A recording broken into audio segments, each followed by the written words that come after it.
Hey guys, welcome to the first episode of the Clappy and Frank show. I had to look up because I forgot if it's Clappy and Frank or Frank and Clappy. But I tried getting to Frank and Clappy. I was vetoed by Clappy. Oh. So just in case you thought he was so humble, just know that he insisted Clappy and Frank, right? I was thinking more Clappy talks Frank because Frank, pun intended, but we're going to go with Clappy and Frank show. Hey, we'll see. No, nothing set in stone. I think the audience might have to take a vote on this. Yep. I just want to say the first time I met Clappy, I was 10 years old. I was at the Stullick House on Montgomery Street. 609? I don't know, Montgomery Street. We were eating the 609. meal there in Simchas Torah. We lived in Flatbush at the time, so we eat out. And like they said, here's our, they're showing off Clappy. I remember his glasses of these little round circles. They were showing off he's our entertainment. He was 10 years old. They said, oh, here's our friend, class. Really, it's like, look, check him out. Look how entertaining he is. Almost 30 years ago. It was at least 30 years ago, yeah.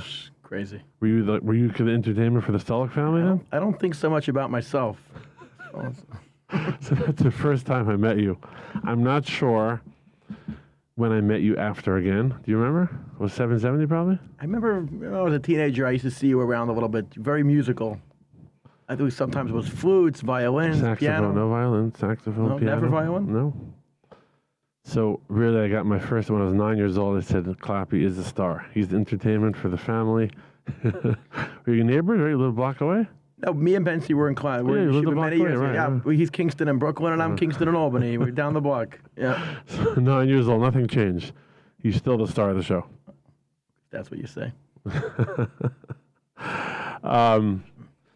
Most of my video X Everyday People is I'm usually behind the camera. So when Clappy suggested, yeah, let's do a podcast, I said, let's give it a shot. Let's see how well I do in front of a camera. I don't know. But our last edgy video with the ATM machine, 18 million views? I think 18 million views. Some people got to know my face a little. I don't know if the right people got to know me, but it's questionable and arguable. You can check out the video at X Everyday People. Moshe, you called me up a few days after posting that video, and you called me it was less than 5 million views, actually. Maybe it was within the first 24 hours. And you said that you think you're taking down the video because you're getting a lot of backlash. I said, absolutely not. We will never, ever be intimidated by anybody. The Clappy Happy Show with Moshe Frank will never, ever take down content because of pressure. Nobody will ever intimidate us. That's a promise to the audience right now. It's a tough one. But you should know, most of the channel that we do, we do,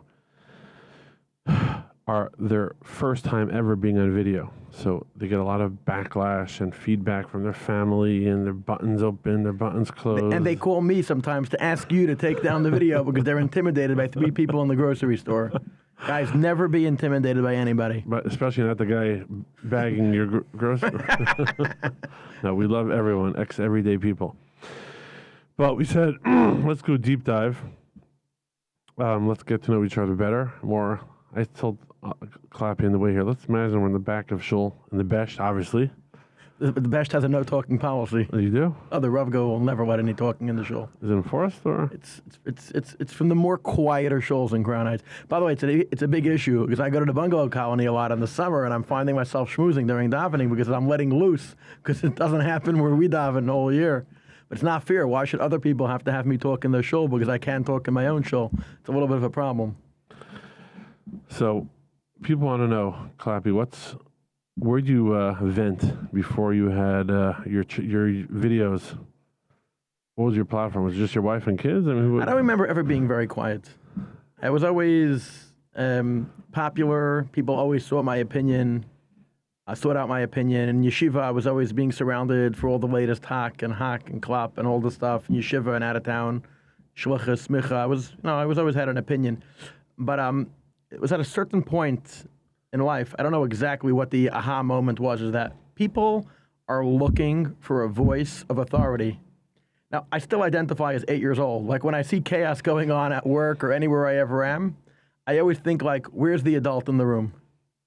And I'm going to soon be 40. In another year, I'm going to be 40. And it's like, I think sometimes I'm going to have to be the adult in the room. So if I see an injustice happening or I see something crazy going on in the community, my natural instinct is always like, oh, just like ignore it, let somebody else deal with it. But more and more I'm finding that if you get involved and you step up to the plate, you could actually be the one that changes things for the better. So constantly stuff are going down, and I'm always, because there's nobody else stepping up to the plate, somebody has to say something or do something. So I'd rather just sit on the couch, watch YouTube, eat potato chips, and I'm always being pushed against the wall and saying, if I don't do it, nobody will do it. And I think Moshe forgot to mention that I called up Moshe a couple of days ago and I said, we must do a podcast. And I'm going to tell you why. We keep going viral on this platform and on other platforms. My videos, my voice notes keep going viral, tens of millions of views. And I'm in Israel, I'm in Chicago, I'm in California, I'm in Florida many times the last year. And it's a consistent problem. People say, where could I watch your podcast? I say, I don't have a podcast. They say, how do we find your news threads of what's going on? And I'm like, I don't know. It's not consistent. That means sometimes somebody stops me in the street and asks me a question, and I scream and yell, or I put out a video about Rabbi Zilberstein's Isser on Cholent or whatever, and I give an opinion, and some website or group will like make it go viral. But I don't know when there's going to be any content. So I'm giving back to the community. The Olam is begging for content. So we're going to start putting out content on a more consistent basis. It might be weekly, it might be bi-weekly, it might be monthly. We don't know yet. We're going to see where this goes. But the people are asking for more content. We're going to give them more content. Now, there is some history. Your mother has been voicing her opinion for how many years? 40 years in the newspapers? My mother is the founder of the Rebbetzin Chayamushka Bikur Cholim in Crown Heights. So she was always busy and opinionated in a good way. She was one of the first nurses in Crown Heights before every single girl went to college. She was the first graduate nursing school. What about her writing? op-eds Her writing in the Sheikh Chabad. She's publishing a book now. Actually, she's going to lose money. The typical. It's going to be print on demand on Amazon. I think it's going to cost $30, and based on shipping and royal, I think she said that she might be able to make $1 on a copy. But what's she been doing for how many years? Tell the audience. She's been writing for the Sheikh about maybe upwards of 15 years, and it's 5 times a year, so there's maybe 50, 60, maybe more. What topics? Everything. Every single topic. Could you say a female version of yourself? I have 4 opinionated sisters as well. So I would say a lot of my personality comes from my father, but a lot of who I am is based on my father's opinions as well. So I think it's a good hybrid. My mother's been writing for gazillions of years as well. She has a psychology page first in the Country Yossi, and she wrote Country Yossi magazine? Yeah, back in the day. My kids listen to Country Yossi all day, by the way. Kivi and Tuki. I have a 4-year-old son. Timeless. He's always being teased that he's Tuki and not Kivi. So I guess we're like male versions of our mothers, huh? What do you think? Very possible. I did spend Pesach with your parents. Okay. So I see. You're definitely you remind me much more of your mother than your father. Your father's very quiet. Yeah, am I right? Yeah. He's quietish. Our first corporate sponsor for the Clappy and Frank show. Wonderful, wonderful C.H. Butcher, the most amazing butcher in Crown Heights. Amazing restaurant. They have fancy cuisine, 3 Michelin star restaurants on Troy Avenue. And by the way, one of their most popular products is this delicious biltong, very popular now, making trends across America. What's the call outs? This is so delicious, 0 carbs, 0 sugar, and loads of protein. You eat this guilt-free. You're sitting in your car, you're hungry, you're not gonna be home for an hour. You grab out a bag, delicious. They have many flavors, no calories. I mean, there's a few calories, no sugar. What about refrigeration? Shelf stable, it can sit on the shelf for years. It's healthy, delicious. What else? Today, everybody's conscious about their health and about their weight. This is healthy and delicious. How many ingredients, Clappy?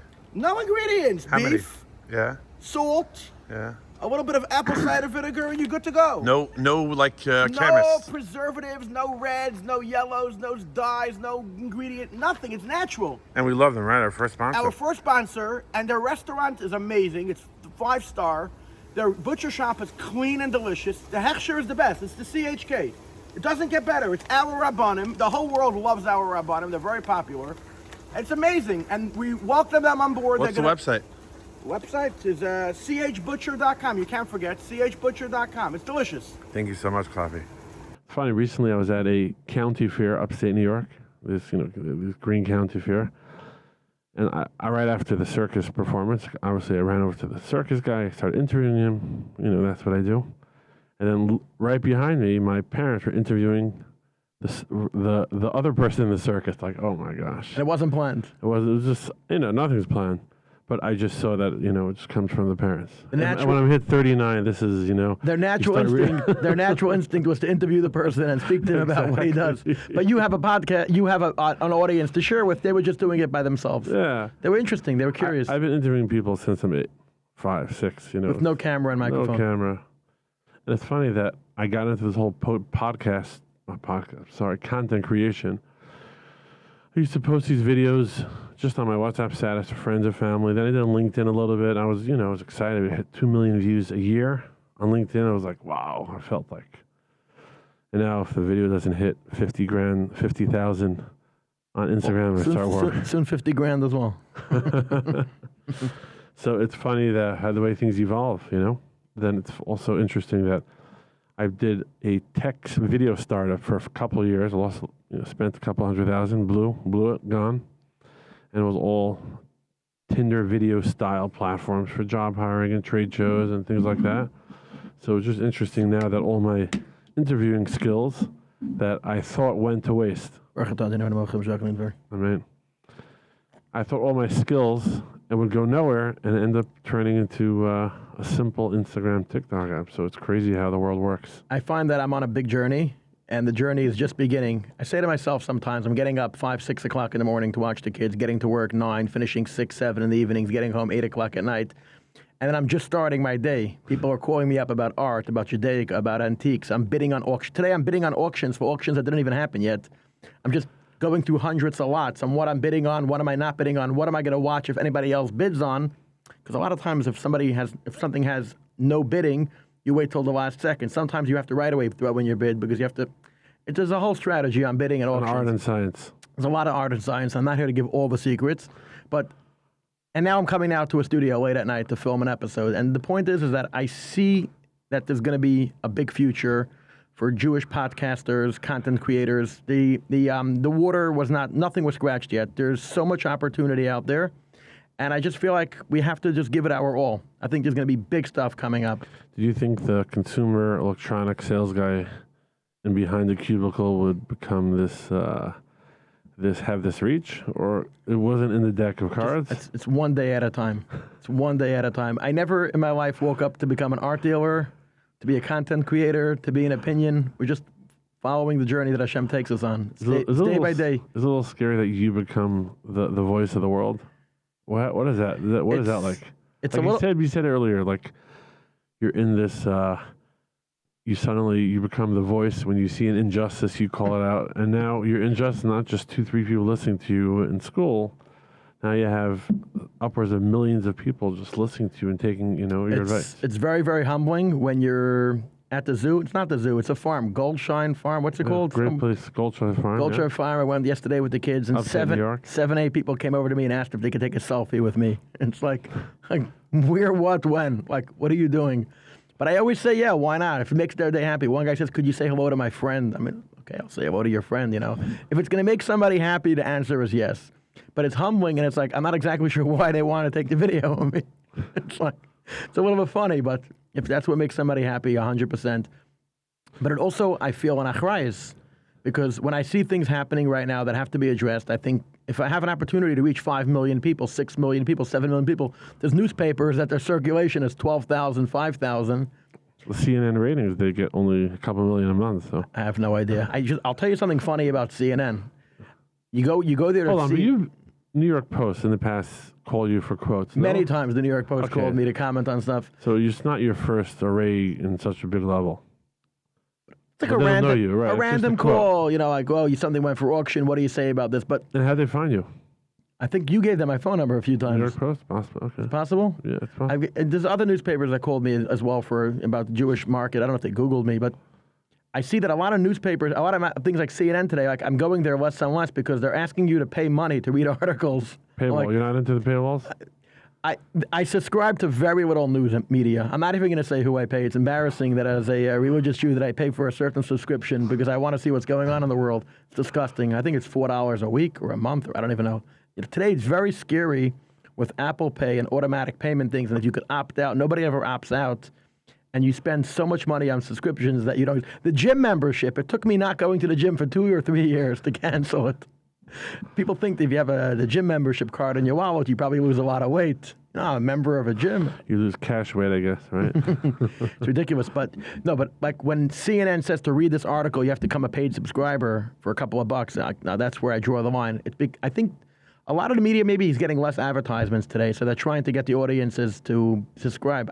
Is it a new thing now? You have to pay to read our articles on. I mean, people have been paying for newspapers for hundreds of years. Right, but once things went like digital, I thought a lot of them are going to be free because they're going to get advertisements. They got to pay the bills, right? So soon, one day, I think we once tried paid subscribers in the beginning. It was not a great success. The advertisers are going to have to pay us when you get tens of millions of views. If you want to reach your crowds, you're going to. But the idea of not having a lot of content for free is not really something that's up my sleeve. Everybody calls me, do a Patreon, do a this, do a that. Eventually, we might do it for extra as well, for unique. But I think a good podcaster or somebody that has a lot of content should be able to produce a lot of content Add value. For the masses for free. And then the advertisers will automatically want to come to them and say, hey, get me on your show. But again, there's a big journey ahead, but I think that there has to be a lot of content available free to the audiences. Especially you're creating so much positivity. You get great feedback. You tell me how many people your video had 6 million views. The one on marriage advice, yeah. I think it's closer to 7 million. That's only on one platform. Right. It's on many social media platforms. And what was the feedback like from strangers? I go First around. of all, let's fill in people who haven't seen the video. What was the video about? The video is about going on. Hold on. How long after did you come out of that taxi from the airport did I take the video? It was fresh, off the A cuff. couple minutes out of the taxi? In fresh. an hour? It was within not more than 2 hours after I got back from the airport. Yeah. You met me in Eastern Parkway, and you're like, what's going on? Whatever, where you coming from? And I was like hyped up. I was supercharged. We went on vacation for 8 days to Israel. We brought no kids with us. We had full-time help come, and we were just having a great time. We were eating out all day. We were partying with friends and relatives. We were going around. We were going from one end to the other end of Israel. We had a great time. And the speech was everybody has to go on vacations. Everybody has to go out with their spouse. Drop the therapy, stop with the nonsense. Now, again, if somebody's in a terrible marriage, you obviously go for therapy. If you're in an abusive marriage, leave. I would say leave because there's thousands and thousands of comments. Okay, obviously, but for people that are investing tens of thousands of dollars in marriages that aren't working, it's cheaper to go out to restaurants and vacations. Right. The feedback is crazy. Everywhere I go in the world, people are telling me, because of you, I went on vacation. I single-handedly brought $1 billion, with a B, $1 billion into the traveling industry because everybody I meet tells me they went on vacation since that video. When was that video? In March? Yeah, something like March time? Yeah. Everybody, I have relatives. I told you a famous story. I said this. I have a relative. She's married. She got married when I was 21. I'm turning 39. 18 years ago. She has 5 or 6 kids. Her and her husband, they had a policy, or it was more his policy. They never, ever, ever, ever go away for a night without the kids. After they watched that video, they had the grandparents watch the kids. They went to Mexico for a week or 10 days. They said that they have a whole new appreciation for their life and their marriage. And they called me. They called me to tell this to me. But there's been hundreds of such cases. There's been a divorce recently. A guy told me it was a terrible marriage from day one. There was less than a year. And they decided they're going to give it one last hurrah. They went on a vacation. They came back. They already weren't talking on the taxi on the way home. And the divorce is done. But you know what? It wasn't a waste of money because for a couple of $1,000s, they were finally able to get the real answer. And a therapist would have dragged it on for years. The D word, Clappy. They're now using the D word. They got divorced. What should I tell you? I should say they got deed. I don't know what deed is. No, I thought it was a nice touch, that video you see. You wouldn't say that it was almost sacred-like, you know? I won't say the D word. It was special. That line I try, but first of all, couples that get married, you start off in love and everything is amazing. If you have the notion that it's not a possibility, that means you're going to go in all the way, that there's not even a possibility of ever separating. Clappy, when are you quitting your 9 to 5? Are you going to wait to get fired, or are you going to say something that will get you fired, or what's... Suddenly gets that sip. Look at that. On advice of counsel. Oh, it's funny. I have not worked for someone in, I don't know, crazy amount of years. Recently, I did a consulting job for another drink brand. And thankfully, the social media stuff blew up because it was torturous. Do you remember we did a video, it was about 3 weeks ago? Not for me. I'm unemployable. We did a video about 3 weeks ago on Empire. Yeah. That dark lit Yeah, it was storefront. 3 weeks already? Wow. 3 weeks ago? Was it a month ago? 3 weeks ago? 2 weeks. We were talking about 9 to 5 jobs. Yeah. And that people, they're not going to taste real freedom until they start making their own money on their own schedule. You saw how many negative comments came in. People that are probably 71, that were living paycheck to paycheck. Their dreams and admirations never were fulfilled. They were letting it out on us. They were like, not everybody's able to run a business. You know what health insurance costs in New York? Are you crazy? So But there's a lot of people that have a lot of negativity on people being successful in general. right, but entrepreneurship is not for everyone. Definitely not for everybody, but first of all, people won't know until they try it out. Eating a lot of glass, sleepless nights, not sure where your next dollar is coming from. So it's not all roses or at all. My brother did a video. I thought it was great point. He said you have to be driven enough and crazy enough to keep on going and not knowing where your next dollar is coming from. That's what it is. You have a 9 to 5, so you have that. You have that fallback, Clappy. I think every billionaire, or definitely every multimillionaire, they all have the same story. How they had all the naysayers telling them that they're never going to be successful. You see that picture? Did people tell you that ever? There's a lot of negative people. What about you? Oh, all the time. All the time. What did they tell you? But in which area? Every industry. Oh, what are you getting yourself involved in? Like what? Antiques, Judaica. People tell you that. The market is terrible. After 2008, there's no money. After this, after COVID, people now are, people only do this. They're all doing 401ks. Why would they invest in art and Judaica and antiques? It's all nonsense. Always, if you listen to the naysayers, you'll literally be the poorest person. Are they from people that you want to be like, or? Well, first of all, you told me this years ago, Moshe. You said don't hang around people that bring negativity into your life. Just ignore them. By the way, it's very difficult because the people that are negative, they always want to approach you and bring down the negativity with you. And you have to know how to just say thank you, just keep moving. You have to focus. You have to. There's only a certain amount of hours in the day. So when you're going to socialize with people, amount of hours of your life. Yeah, when you're going to socialize with people, it should be with successful, rich people. I mean. They don't have to only be rich people. Positive people that are going to lift you up, optimistic people that support you, encouraging, that believe in you. I just spent the Shabbos, 4 days. I just spent 4 solid days in a community with a lot of wealthy people, happy people, good people. They're happy and they're wealthy, both. Most of them are very happy. Baruch Hashem, they're very blessed people. And it's a good feeling because they're positive and they're promoting you and they're telling you and they want to hear about what you do. And these people you want to follow up with and try to sell and network with them, Again, we're here to volunteer and we're here to help everybody. But yeah, if you have to focus your energy on being around people that are going to lift you up and believe in you. There's just not enough time in the day. Yep. Yeah, but your shul that you run is very diverse, right? A lot of different types of people. There's no age group. There's no cliques. Everybody is just here to daven, learn, become better, and help each other. A lot of chesed in our shul. A lot of chesed.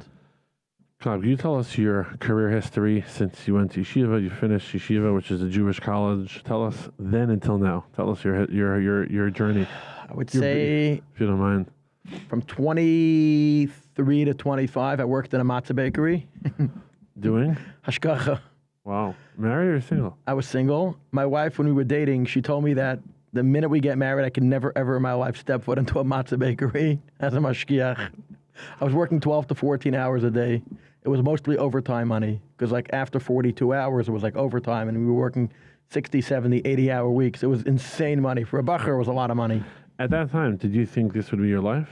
I knew it's not hashgacha is not unless you own a hashgacha company making millions, I knew it's definitely not for me. It's dirty. When you were sitting in the mouth, did you think... I was reading the newspapers cover to cover. I used to cover the New York Times every single day. New York Times? The New York Times, the anti-Semitic New York Times. I used to read the New York Times every single day, cover to cover, with the obituaries. I knew every person that died, doctors, lawyers, which medications they invented, which blood clotting they figured out. It was crazy. And it's funny because the New York Times is like a left-wing paper, and then sometimes the bodega at the corner ran out of the New York Times. So I would get the Wall Street Journal, and it just didn't. It was more right-wing. It didn't do it for me. The New York Times is a good. I shouldn't say this, but it's a well-written newspaper. It's actually interesting. Like they do fashion and tech and everything. They're just not very pro-Israel, but it's like there's a famous joke going on with the New York Times. A guy one time wrote to the editorial board of the New York Times, if there's one more article against Israel, I'm going to stop borrowing the paper from my friend. I used to actually buy it. We're talking about in like $2.25. 2010. I think it was like $3 already. It was already expensive. I think now it's $5 or $6. It's an expensive paper. It's funny. I had a meeting last week with a magazine sales company, and he was telling me how magazines are done, all print is done, and then I think earlier today is Monday, last week some famous TikTok lady, I'm not sure her name, just landed a job with ESPN, and she has a whole video how the New York Times, she buys it every Sunday and makes her feel like an adult, and she has like gazillion followers. I quickly send the videos like, is print really over? And I was telling the guy that in the Jewish religious world where Shabbos, where you can't open up your phones, print is a booming business. So I buy the Ami magazine every week. It's an addiction. And I took it to work today because I realized I read like 2 pages on Shabbos. I was busy. But it was so expensive that I feel like I have to read it. And they happen to have some really good articles. $10? I think it went from like $5 to like $9. I think before Yom Tov it's like $13. It's expensive. They happen to have very good writers in the Ami magazine. I read it from the back. I read the Ami magazine from the back to the front. There's like a Taub guy, not the Lubavitcher Taub guy. There's Buffalo guy. No, this right. Moshe Taub. Yeah, it's about the last page after Simpson's Jewelry and the inside cover over there. There's a guy Kamenetsky. He's a Rosh Hashiva in the Five Towns. I read him. Then I go to Taub, and then there's like Jewish history. They're doing a thing on Brooklyn now, like and Manhattan, like all the yeshivas. Do you read the ads or no? I read the ad. I look at the ads. A lot of them are very cheesy, nerdy. I actually was thinking about doing a video about how nerdy some of the ads are. They hurt somebody's parnassa. Maybe we could do a full podcast just making fun of the ads in the Ami magazine. There's one ad there every week. They have like a guy that doesn't look Jewish holding a tefillin bag. It's like a Chassidish newspaper. Instead of putting a 400-pound chassid, they have like a guy you can't see his yarmulke, no beard, looks like an Italian shagitz holding a tefillin bag. That company better change their ads, okay? I called you out already. Whoever you are, you know who you are. You just gave them all, It's so ridiculous. It's so ridiculous. There's something about the Chassidish newspapers that they try to put pictures of kids and adults that look like shkotzim. I don't know. We're gonna. I think people don't want to be like models. It's weird. It's awkward. It's doesn't fit in the Chassidish world. When I interview Chassidim, right, they go crazy. They run away on me. They message me, take down the video, and then it took me time to realize that it's like socially unacceptable to be associated with videos. It's totally changing. Like they did an event in Barclays Center this year. They did not use the screens. They gave it binoculars, the people to see the dais and the head stage, because they refused to use like the jumbotron. I think it's both.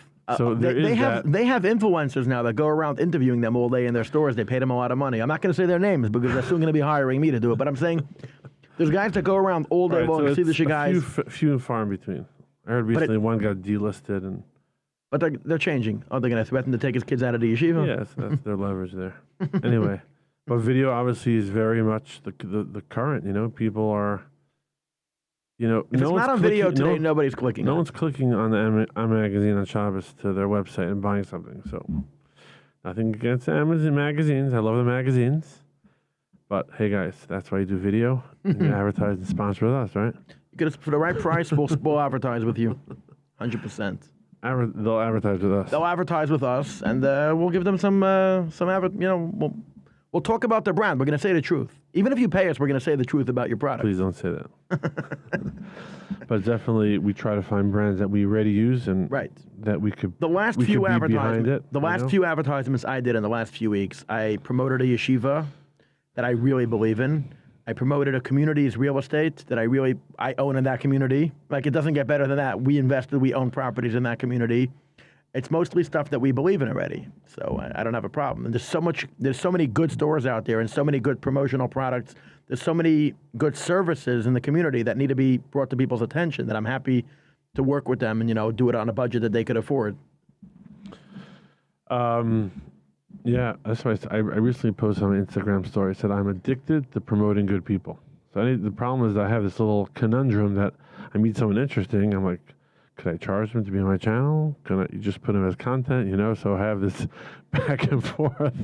Should I charge him? Should I put them on? I had this conversation with my sister that I stayed by for a few days. She's like, how could everything be so amazing? How could everything be so good? I said, Khani, I'm staying in your house. You have the best coffee machine in the world. You have the best beds in the world. Your house is stunning. It's a gut job. You gave steaks that were like 3 inches thick. The pizza on Matzah Shabbos is the best. The food, Sunday, she made salads and omelets and cookies and donuts and bagels. It happens to be that I'm affiliated with good people and good products, that most of the stuff that I have is the best. So the companies that I buy from and the services that I pay subscriptions to are usually the best stuff. Right. I mean, there's so many good things out there. It's also people's perspective. Some people walk into a restaurant, everything's horrible. The service, their perspective is very, negative. So that's what they see. You have a lot more positive glasses, and therefore you see a lot more positivity and appreciation, what you have. So automatically that comes through. And I went to a burger place in Manhattan a few years ago. The food was disgusting. The staff was horrible. Everything was horrific. And I remember then there was like a big thing on Facebook, like a kosher food group, Kornblum, whatever is it? Yeah, I think it was him. So whatever. So somebody asked about that burger place. So I wrote that it's horrible and it's disgusting and please, I'm like, and then the owner wrote to me my kid's tuition. You don't care about my rent. I'm gonna go bankrupt. And I was like, I felt horrific. I deleted all my comments. The place went out of business pretty quickly after this. With or without your comment? Yeah, whatever. It was the product spoke for itself. Of course, I never went back to there. It's like the bun was from out of a grocery store bag. It was like a yellow bun. It was everything was nasty. My point is that a lot of the times people see my social media statuses and they're like, whoa, this is the best ice cream store. This is the best pizza shop. And I was telling my sister last night, I'm like, yes, the stuff that I have a negative experience, I usually I don't want to hurt anybody. I don't comment on it. I don't post it. I don't talk about it. When you see me posting how something is so amazing, it's because it's something that I really appreciate and enjoy. So it's 100% real. When I say something is good, or a real estate broker I dealt with, or a lawyer I dealt with, or a doctor's office I dealt with is amazing, it's because I really did have a good experience. If somebody were to call me and ask me to take their hard-earned advertising dollars for a product that I feel is subpar, I will not take their money. Speaking of food, I know you spent time in Vancouver. I realize that New York City, tri-state, doesn't have any real super kosher deli. And my favorite corned beef was Omnitsky's. You remember the corned beef? Vaguely remember. Like melt in your mouth corned beef. And people who are not Jewish, Katz's. If I could eat not kosher for one day, I am running to Katz's because everybody says it's the best pastrami in the world. And you see the way they have to train the guys for 2 years how to be a cutter. And they put that coleslaw and the pickles. I want a good deli sandwich. So I want to open up a kosher deli, super kosher deli, because now with all this big fancy stores, it's like the deli section is. I want people who are open up a Katz's deli that's glatt kosher with the best tachsherim. Yeah, and people and the guy and I was talking to a friend who's killer personality. You can check out we created an Instagram channel called Yitz's Kosher Food. I think Yitzi Shulevitz. So Yitzi, I'm only gonna open up the deli if you're behind the counter, offering your samples to everyone and schmoozing with everyone. Yeah. Katz's, they hand you a piece. They hand you pieces. Yeah, how's your grandmother doing? How's you back into the Lower East Side where we walked into the store, it was personal. It's not just nothing wrong with these entry level workers doing nothing or care about the food. Eckler, they put you a seltzer. But there should be food and personality is very closely related. I remember in Cincinnati there's a bagel store called Mark's Bagels. He was a Catholic guy, but it was very kosher, Jewish friendly. And he was the star of the show. And one day I said, I'm so successful. Let me open up another one, another one. Wasn't the same. They all fell apart. He had to be there. So food and personalities and characters are so much part of the food experience. It's funny, being in the art business, I had so many art clients who are caterers and chefs and restaurateurs until I realized that food is a real art. A lot of artistic people, artistic, sensitive, friendly, appreciative, whatever it is, are into food. But I believe food. So I need a real deli guy. I said, I told him yesterday, you have to wear suspenders. We're going to have to dress you up. You cannot go on Ozempic. You have to be very, very fat. If you're skinny, nobody's gonna want a good corned beef on rye or on club, with a matzo ball soup full of carbs.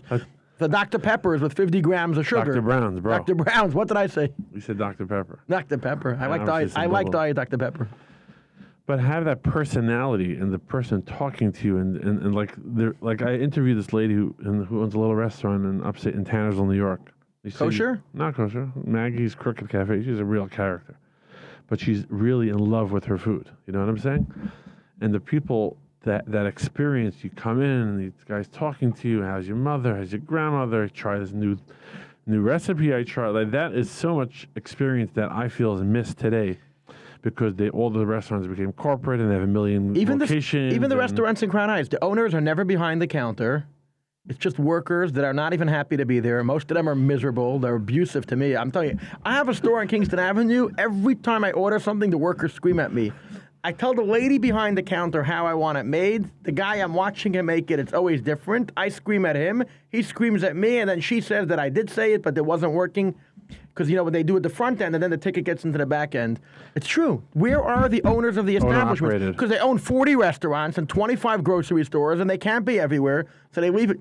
You're right. If somebody opens up a kosher deli where the owner will be behind the counter, giving every one of his customers love, care, a compliment, ask them about their family, it will be the most successful deli. Obviously, great food. Let's do it already. I'm hungry. I'm saying great food and great personality. Great food, but it should be like a Katz's. Yeah. I want hot pastrami's. Yeah. I want it with coleslaw, with sauerkraut, with pickles, with a cold There's soda. nothing around. Hot bowl of matzo ball There's soup. no guy like proudly carving his meat. What's crazy is I made my drink. What about Arkad Sivin? Can we get him to do this? Bring him back from the Five Towns. He was behind the counter in House of Glass. When I made my drink in Des Moines, Iowa, the Chabad rabbi there, Yossi Jacobson, great guy. Shtickle Mechutanim. Yeah. His brother is my sister-in-law's. Yeah. But he is the most busiest rabbi I ever met in my life. He lives in middle nowhere, Des Moines, Iowa. But he runs a deli called Maccabee Deli. And literally that's what he does. He sits and talks to everyone. He's their therapist. He's their rabbi. What's going on with them? Shabbos candles. Everything. But he's the most busiest rabbi in Des Moines, Iowa. He's busier than many rabbis I know who live in Manhattan, who have a gazillion quote-unquote people. He's sitting behind the counter, slicing pastrami. How do you want? Do you want some mustard, some this and that? Do you want a New York style, Iowa style? But the community he built around a deli, the food places. He had an Instagram thing where there was like TikTok, and he said there were lines around the block. Yeah, still does. Till today? Till today. Baruch Hashem. Great guy. But the point is that it took me many years to realize how important and valuable the food establishment, the memories, the nostalgia, the food, the people behind the counter, the characters. There was once a fast food restaurant on Kingston Avenue that closed down since. That's a bench? I don't want to say the name, but they used to have a manager who's a super, he's the guy with the suspender. He actually had suspenders, funny enough. I'll tell you off camera.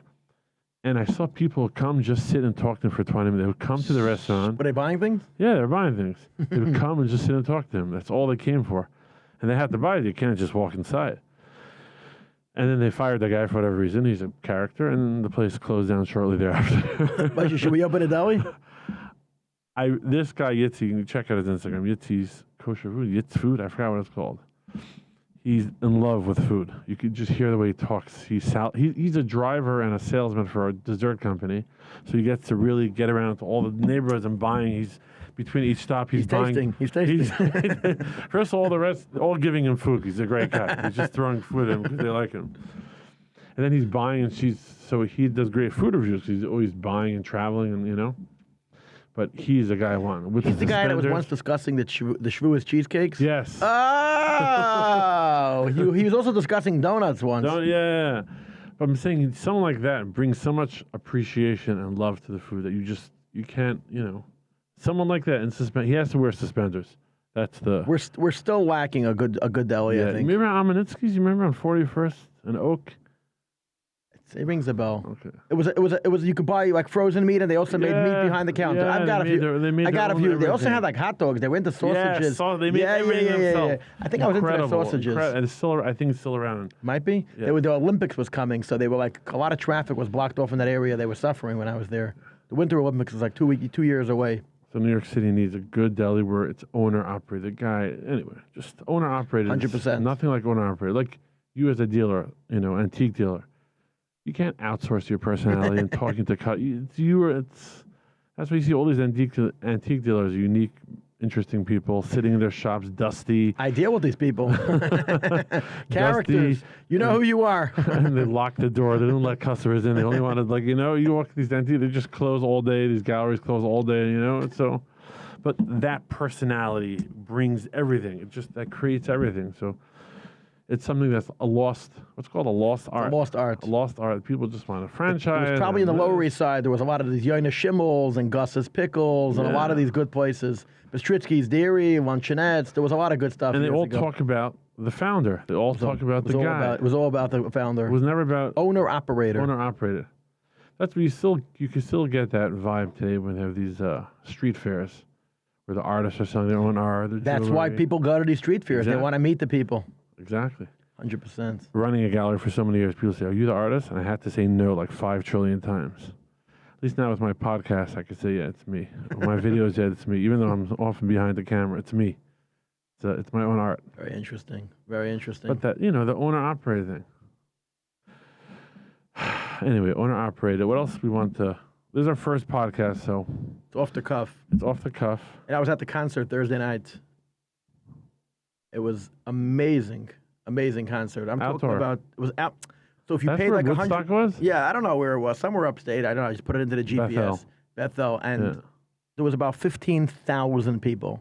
15. 15. They said they could handle like 17,000 legally, but thousands of the seats. We missed. You were talking about your career in the Matzah bakery, but okay, let's get back to that. Get back to that. But something that was on my mind is about the concert had about 16,000 people. People paid a lot of money. Even to sit on the lawn was $60 plus tax fees. Bring your own whatever. chair. They don't let you bring a chair. Oh, So they have to rent a chair for $15. Oh, But I had a chair. My wife's birthday this week. We sat in fancy seats. The cheapest, I think, real fancy? seat is like $160, fancy, whatever. But what really bothered me was that every single person at the concert was holding their cell phone. Every single person. If I'm exaggerating, 90%. of Filming people. or looking at their phones?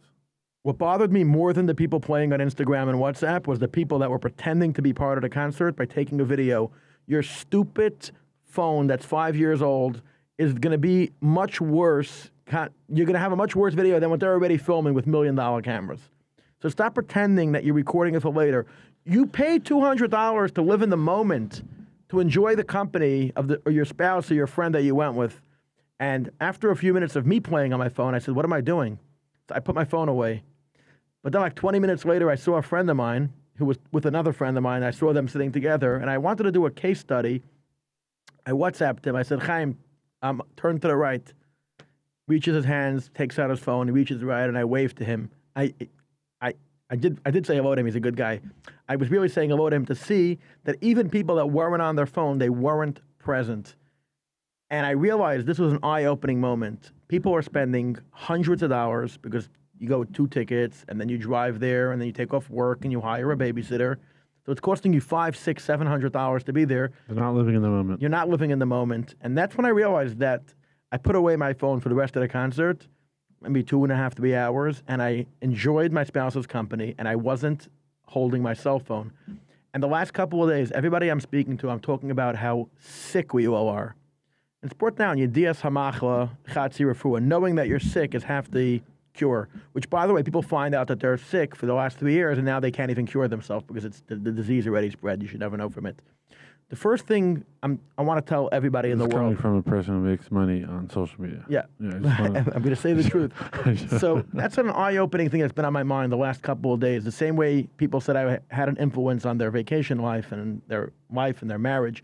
I want to tell the entire world, any person watching this, we are all sick and we're all addicted to the smartphone. And it is the worst thing in the world. And you're not going to be able to be cured. You cannot go to a retreat for $3,300, smoke up ayahuasca, and do deep breathing, and they're going to get you off your phone. That's not going to work. You're saying we all go to dumb phones.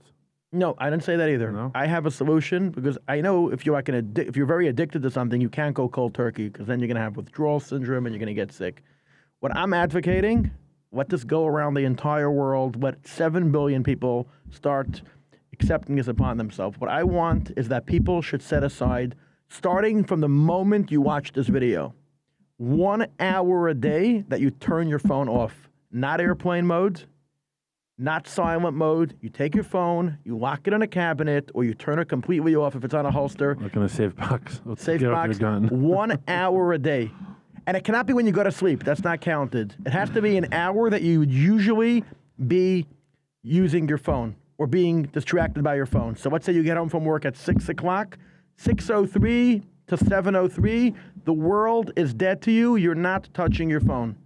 Moshe, what do you say? I think it's a great idea. I got a lot better at my detoxing on my phone, thank God. I'm on my phone sometimes 19 hours a day. My entire business is my phone. But I have to start having more self-control. 1 hour a day, there is But it no does help me, phone. it does help me lose weight. If I get dopamine from the phone, I don't have to eat. So it has its perks. You look at your phone and you stuff potato chips usually. The phone is a terrible thing. I think we have to start, up it to 2 hours a day, but it has to be minimum 1 hour, and couples should choose the same hour. Clap, can we circle back to your resume, your job resume? You did 2 hours in the Matzah bakery. 2 hours, 2 years. 2 years, I'm sorry. 2 years in the Matzah bakery. And then after that, what was your first thing after you got married? Oh, when I got married, I came back from London after Pesach because we went to Israel for 3 weeks. We got married in London, went to Israel 3 weeks, came back for Pesach, came back. I had no job. One of my brother-in-law's companies was moving from from one warehouse to another warehouse, so he hired me for 3 weeks to move all the stuff. I was hire workers on Fort Hamilton and bring all the boxes and load up all the 18-wheelers every day. And I did that for 3 weeks.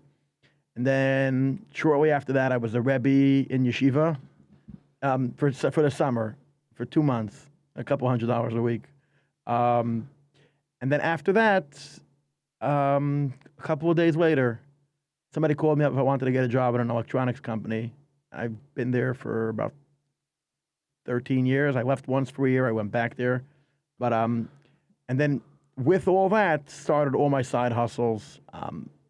What was your first side hustle?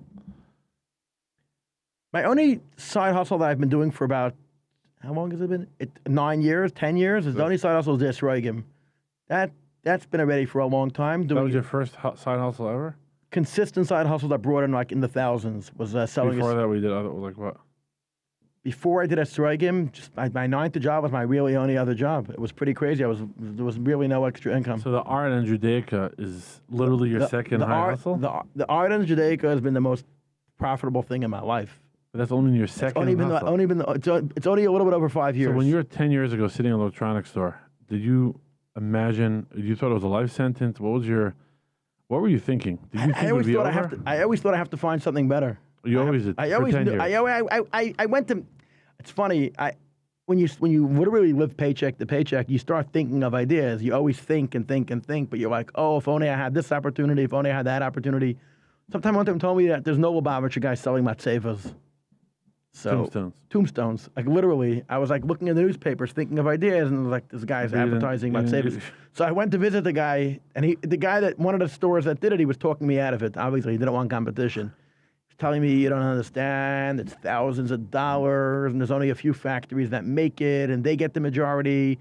And then to pour the foundation is thousands, and in the winter, Chabad, they only do it by right away. You have to pay half the year. You need to pay for special types of putty seal, and by the time it's like you're dealing with like your side, like you're like, you upsell it. By the time it's you, there's already no money left, and just tell people to come to me, and I'll give you $100 per referral, and it's like, I don't like listening to naysayers, but this guy really, he gave me like 2 hours of his time, like talking me out of getting into the business.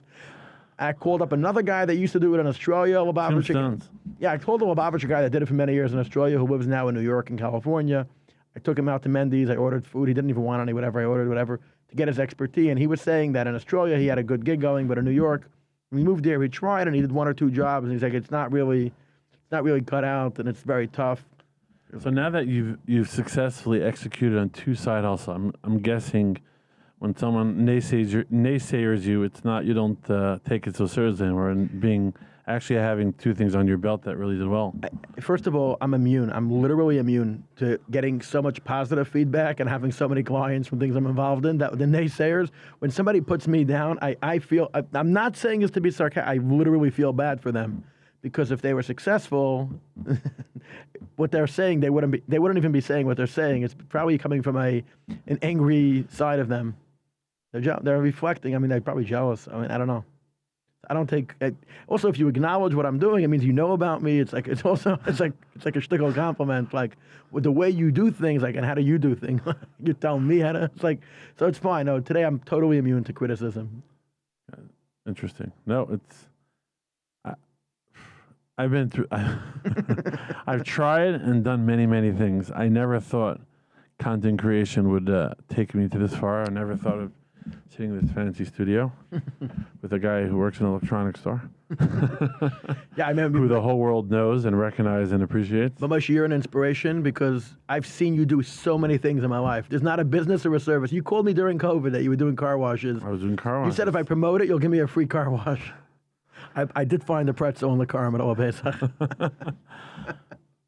You should know that was a crazy story. It was right. I was used to be in the travel agency business. I remember. And COVID came and killed everything. Killed all my tech startups, killed my travel. I used to get like a monthly, stipend from my old partners. And I said, what am I going to do now? And that's actually when I got I had an interview with Yoel Khan, a big rabbi at the time, who passed since, and I got him to get his comments. I was just curious, like you said, like you find yourself being thought leadership, like who's the leader, who has to say, what do we do now, in these crazy situations like COVID. And COL Live picked me up. They hired me for 3 months. And at this COL, very close friends of mine. Great people. I spent 2 Pesachs with them. And they hired me for 3 months. The first time I made money holding my camera up. You stopped me. You stopped me during COVID. Yeah, it's true. I was working then remotely. And you're like, how is it? And I said, I love it. I get to go buy pizza. I'm only a block away from the pizza shop. And I started a car cleaning business for Passover cleaning to help car. And from having $0 able to buy my wife some jewelry before Passover was incredible. It was humbling at first, scrubbing the cars. Eventually, I found some younger, ambitious kids who wanted to make some money. So it was all win-win for everyone. But that was one of the craziest 1 to 0s I ever had. Talk about making lemonade from lemons. I spent Shabbos with a friend of mine. He's a shliach. Hold on, COVID is when you started your art COVID business, is when right? all my success happened during COVID. From I bumped COVID. into you. You got me into the art business. Started wheeling and dealing, and it's been an amazing journey since then. It was a complete. You know how we met? I invited you to make calls. No. No? You You could work for my gallery. No. The real story is that after my 3rd son was born during COVID, I couldn't work from home anymore. I was working remotely, but in my house. And I was telling somebody in shul, when I went to pray in the synagogue, I was telling them that this coming Monday, there's no way I'm working anymore from home. I need to find an office by hook or by crook. And you eavesdropped. You told me, I have a gallery. Why don't you come check out the gallery? I put away my prayer books. I came with you. 5 minutes later, we were in the hardware store making copies of the front door, the back door, the gallery. And you said, just hang out over here. If a customer comes, ask them to write their name. I'll be in touch with them with social media. Well, that's how it was. After hanging out in the gallery for a few weeks, focusing on my regular job, on my lunch breaks, I started reading the names of the artists, and I started wheeling and dealing art. And you started. How did you find your first customer? So I spoke to a friend of mine who told me this and this guy collects a certain artist, and the first deal was very big. It was actually funny. Everybody has a story where they sold something for $1, and then they went to 5, and then 10, and then 20,000. My first deal was huge. How much did you make? I made I cleaned like $5,500. It was like First deal ever. Beginner's luck. I was like walking. By the way, that first deal, I was literally walking around with piles of money, and it was just such what do you morphine? It was just Dopamine. Dopamine. It was just amazing. You're making a couple of dollars an hour, and it's all of a sudden you're walking around with wads Windfall. legal. Legal. Wads Not a drug dealer. you're walking around with wads of cash. You're looking around when's the next wire coming in? It's crazy. I had a crazy story actually. One time somebody told me about a certain painting they owned, and I'm like, how much is it? And back and forth discussing for weeks. They're like $10,000, whatever. So I'm on this phone of mine. I'm on the phone with a friend of mine, very, very, very wealthy individual. I'm talking about mega, mega rich. But I never had anything to sell him. It was like, what we schmoozed about? Nothing. I never really had the goods or the merchandise. So I'm talking to him, and I'm telling him, like, in the middle of the conversation, I'm like, maybe he would buy this painting that this guy showed me. And it's like, I'm harassing him, and he's like talking. He's like, what's the latest talk? What's this? Did you see this news, that news, Trump talk, whatever. And then in the middle of the conversation, I said, oh, my God, did you see that painting I posted? He's like, I don't know what you're talking about. I was like, I got to show you this painting. And he just wanted to continue talking about it, whatever it was. I'm like, look at your phone. Look at your phone. I'm like, thinking, like, how am I going to pay my rent this month? I'm like, look at your phone. He looks at his, I'm visualizing him. He's in another state. He's looking at his phone for a few seconds. And he says, yeah, I do like it. And he screams his wife's name. You like it? She says, yeah. And by the way, it's very hard to sell art because you need to get the husband's approval, the wife's approval, the interior designer, usually things in the middle. Kids. Usually by the time it gets to the designer, they already know somebody else they want to kick back from. It's deal over. I have relatives that are interior designers. I hate that. I love them. I hate interior designers. They ruin all my deals. It's like lawyers kill the business deals. It's like for no reason. Interior designers, if the client asks you about a painting, you love it, okay? Okay. Anyways, he looks at the phone and he tells me, yeah, I'll take it. Talk to my secretary in the office tomorrow. And he continues the conversation like it never happened. And I'm like, oh my God. It's like, oh, this is like crazy money, whatever. And it's like the next day, I was like intimidated to make money. It's like people that when you don't make money, you're like intimidated to make money. It's scary to ask. I messaged the guy and I'm like, oh, about that. He's like, oh yeah, just send, I don't know, Christine, whatever, like send her the wiring information. I was like, I have to look up what wiring information even means. Like, I was like, whatever. My point is that people have to go out of themselves and like hustle and make money. We spoke about this at length. Anybody could do it. There's no tricks. As funny as it sounds, I have a fear every time I interview a stranger. There's always that, how they're going to respond. You know, I have that anxiety every time. But that's also the thrill. I get like a high off the anxiety. Like, how are they going to answer? Are they going to punch me in the face? Are they going to slap me in the face? You remember with the donut guy? You made a massive short stop on Montgomery and Kingston, and you ran out because there was a guy delivering donuts. Yeah. It's a great interview. Oh, you were in the car with me? Yeah, I was in the car with you. I watched the car. You don't get towed. You came back with a donut and a whole wheat bread. I think he sold you a donut. That video did really well. He did well selling you a box of donuts? No, the video did yeah, really well. Yeah, that was funny. I saw you like in live. Like you see an opportunity and you just break the car and run. You have to. Yes. By the way, I can't plan a topic or a rant or a clappy Instagram thing. And it has to come natural. You cannot plan. Nothing I ever do is planned. It's all off the cuff. Follow your heart. 100%. Funny, I recently lost like 50 pounds. And people are asking, I think I gained half of them.